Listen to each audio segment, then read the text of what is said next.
안녕하세요. 우리 학원에서 중등수학 가르치고 있는 전미래입니다. 오늘은 얼마 전에 끝난 고창중학교 2학년 1학기 중간고사 분석과 기말고사를 준비하면서 어떤 점을 보완하면 좋을지 이야기해보려고 하는데요. 우선 고창중학교 2학년 1학기 시험 문제를 봤을 때 복잡한 문제보다는 교과서 필수 유형 위주로 출제된 걸 확인할 수 있었어요. 그래서 난이도는 높지 않았지만 이번 시험 범위였던 유리수와 순환소수, 시계계산, 1차 부등식 전부 계산이 많은 단원이었기 때문에 계산하는데 시간은 조금 오래 걸렸을 수 있겠다라는 생각이 드는 시험지였고요. 논술형 문제도 문제 자체가 복잡하거나 꼬아져 있는 형태는 아니었지만 앞서 이야기한 대로 중간에 계산에 시간을 많이 썼던 친구들은 논술형 답안을 꼼꼼히 적을 시간이 부족했을 수 있겠다 생각이 드는 시험이었어요. 그래서 전체적으로 시험 문제가 어렵진 않았지만 아쉬움은 조금 남았을 수도 있는 시험이었다라는 생각이 드는데, 그럼 지금 고창중학교 시험 문제 중에서 몇 가지만 한번 같이 살펴보도록 할게요. 첫 번째 문제는 1부터 9까지 네모에 채워서 유한소수를 만드는 유형인데 혹시 이 문제 어디서 많이 본 것 같지 않으신가요? 자, 요거 교과서에 있는 것과 유사한 문제였어요. 교과서에서는 순환소수를 만드는 유형이었고 요 시험 문제는 유한소수를 만드는 거라 아예 똑같은 문제는 아니었지만 비슷한 문제여서 아마 시험 때 교과서를 조금 꼼꼼히 봤던 친구들이라면 시험 시간에 발견하고 반가웠을 것 같은 문제인데요. 자, 요 문제 풀이법을 한번 살펴보면 1부터 9까지 숫자를 써놓을 거고 이미 2랑 3이랑 5는 적었고 유한소수를 만들고 싶다라고 했는데 그 앞에 제일 중요한 말이 있어요. 유한소수를 만들 건데 어떤 유한소수냐면 1보다 작은 유한소수를 만들고 싶대요. 자, 우리 1보다 작은 분수를 뭐라고 불렀냐면 진분수라고 불렀어요. 그러니까 여기 나와 있는 요 세 개의 분수가 진분수라는 걸 확인할 수 있고 그러면 내가 구해야 하는 숫자가 조금 더 줄어드는 걸 확인할 수 있거든요. 그럼 어떻게 푸는지 한번 볼게요. 자, 2, 3, 5를 이미 썼기 때문에 남은 숫자는 1, 4, 6, 7, 8, 9가 되는데 첫 번째 분수부터 살펴보면 분모 35는 5 곱하기 7이니까 얘를 유한소수로 만들기 위해서는 분자가 7의 배수가 되어야겠죠.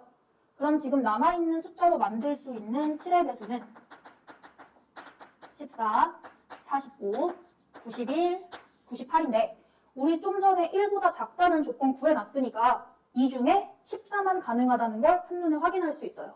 그래서 첫 번째 분수는 35분의 14로 만들어줄 수가 있고 그럼 1하고 4를 썼을 때 남은 숫자가 6, 7, 8, 9고 이제 두 번째 분수를 채워볼 건데요. 자, 이 앞에 있는 이 빈칸을 채워볼 거예요. 근데 이 빈칸은 무조건 7밖에 못 들어가요. 6하고 8하고 9는 못 들어가거든요. 왜 못 들어가냐면 6이 들어가면 2 곱하기 31이니까 제가 유한소수가 되려면 분자는 31의 배수가 필요해요. 그쵸? 근데 지금 분자는 한 칸밖에 없으니까 한 자리 숫자라는 뜻이잖아요. 그럼 한 자리 자연수로는 31의 배수를 만들 수 없기 때문에 네모에 들어갈 숫자는 6이 될 수 없다. 자, 8도 마찬가지 2 곱하기 41이니까 분자가 2칸 필요하다. 92도 2의 제곱 곱하기 23이니까 23을 없애기 위한 2칸이 필요하다. 그럼 저 네모에 들어갈 수 있는 숫자는 7밖에 없고 72를 소인수분해하면 2의 세제곱 곱하기 3의 제곱이니까 얘가 유한소수가 되려면 분자는 9가 돼야 된다는 걸 알 수 있어요. 자, 그럼 남은 숫자는 6과 8인데 우리가 지금 만들고 있는 건 1보다 작은 유한소수니까 마지막 분수는 무조건 8분의 6이 돼야겠죠. 따라서 A에 들어갈 수 있는 숫자는 6이 된다. 이렇게 구할 수 있는 문제였고 문제를 꼼꼼히 읽었던 친구들이라면 크게 어렵지 않게 풀었을 텐데 문제를 그냥 대충대충 읽고 숫자만 대입해서 풀려던 친구들은 생각보다 시간이 조금 더 걸렸을 것 같은 문제였어요. 그 다음 요 문제도 보자마자 알아야죠. 이것도 교과서에 똑같이 나왔던 문제였어요. 표가 똑같았어요. 자, 그러면 문제를 먼저 살펴보면 무량대수는 항하사의 x배이고 항하사는 정의 y배일 때 x 나누기 y가 얼마인지 구하라는 문제인데 일단 무량대수가 10의 68제곱, 항하사는 10의 52제곱. 그러니까 x는 자, 우리 나누기 할 때 지수법칙에서 나누기 하면 지수끼리는 빼주는 거였으니까 10의 16제곱 이렇게. 그 다음 y는 항하사가 정의 몇 배인지 구하라고 했으니까 얘도 마찬가지로 지수끼리 빼서 10의 12제곱이라는 걸 구할 수 있겠죠.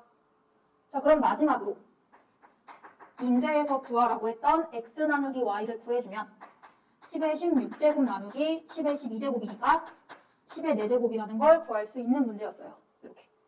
그래서 교과서와 비슷한 문제가 생각보다 많이 나왔다. 이걸 확인할 수 있었고, 그 다음 마지막으로 이 문제는 아마 학생들이 풀었을 때 제일 어려웠을 문제인 것 같은데, 부등식에서 해의 개수가 주어져 있을 때 A값 범위 찾는 게 제일 까다로운 문제거든요. 그래서 이 문제가 제일 어려웠을 것 같아서 이거 하나를 가지고 왔어요. 자, 그럼 이걸 일단 살펴보면 부등식을 만족하는 양수 x가 존재하지 않는다.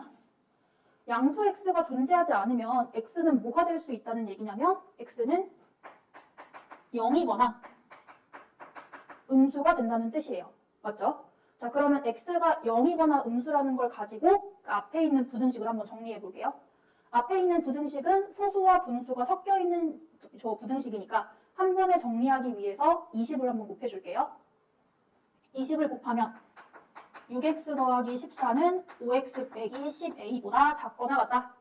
여기서 식을 적당히 이항시켜주면 x는 마이너스 10a 빼기 14보다 작거나 같다.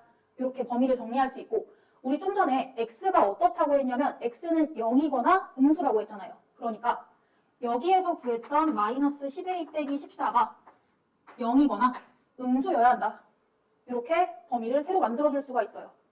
그럼 얘를 정리하면 마이너스 10a가 14 이하니까 a는 마이너스 1.4 이상이 된다.